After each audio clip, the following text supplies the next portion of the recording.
جب بات گھر کی ہوتی ہے تو ہمارے ذہن میں سب سے پہلے گھر کے مکین کا خیال آتا ہے۔ ظاہر ہے خالی گھر تو کچھ بھی نہیں ہوتا، اور اگر مکین ہوں گے تو گھر گھر لگے گا۔ بنیادی طور پر تو یہ مکین ہوتے ہیں میاں اور بیوی، اور پھر ان سے باقی پورا خاندان وجود میں آتا ہے، یعنی وہی میاں بیوی دادا دادی، نانا نانی، ساس سسر، خالہ خالو اور دیگر رشتہ داروں میں بدل جاتے ہیں۔ تو حقیقتاً اگر ہم نے اس رشتے کی بنیاد کو مضبوط کرنے پر کام کر لیا تو سمجھیں پوری کی پوری سوسائٹی کو مضبوط اور تبدیل کر دیا۔ اللہ تعالیٰ نے پوری کائنات ایک خاص ناپ تول اور پیمائش سے ترتیب دی ہے۔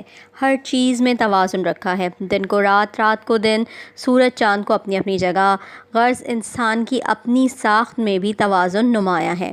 اللہ تعالیٰ نے اس رشتے کو بھی بہت ہی متوازن بنایا ہے، لیکن یہ سارا توازن ہم نے بگاڑ دیا، ہم نے یہ سارا بیلنس بگاڑ دیا ہے۔ اللہ تعالیٰ نے شوہر کو نگہبان، قوام یعنی کیئر ٹیکر بنایا ہے، معذرت کے ساتھ جس رول کو ہمارے بیشتر مرد نبھانے کے لیے تیار ہی نہیں ہیں۔ عرصہ دراز تک قوام کا اردو ترجمہ حاکم بتایا اور کیا جاتا رہا، جس کی وجہ سے آج ہائیلی ایجوکیٹڈ مرد حضرات بھی اپنی اس ذمہ داری سے آنکھیں چراتے نظر آتے ہیں۔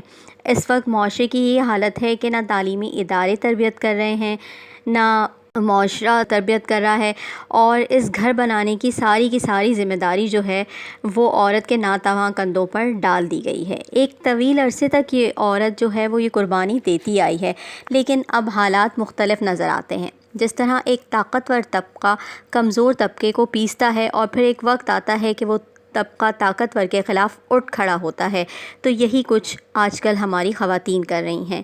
میاں بیوی کی اس جنگ میں سب سے زیادہ نقصان نسلوں کا ہوتا ہے۔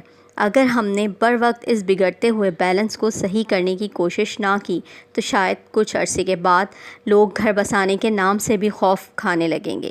اس لیے اس وقت کی سب سے اہم ضرورت یہ ہے کہ ہم ایک دوسرے پر الزام لگانے کے بجائے اصل مسائل پر توجہ دیں اور مل کر اپنے اپنے گھر بنائیں، اور ہر قسم کے آنے والے طوفانوں سے اپنے گھر کو بچائیں۔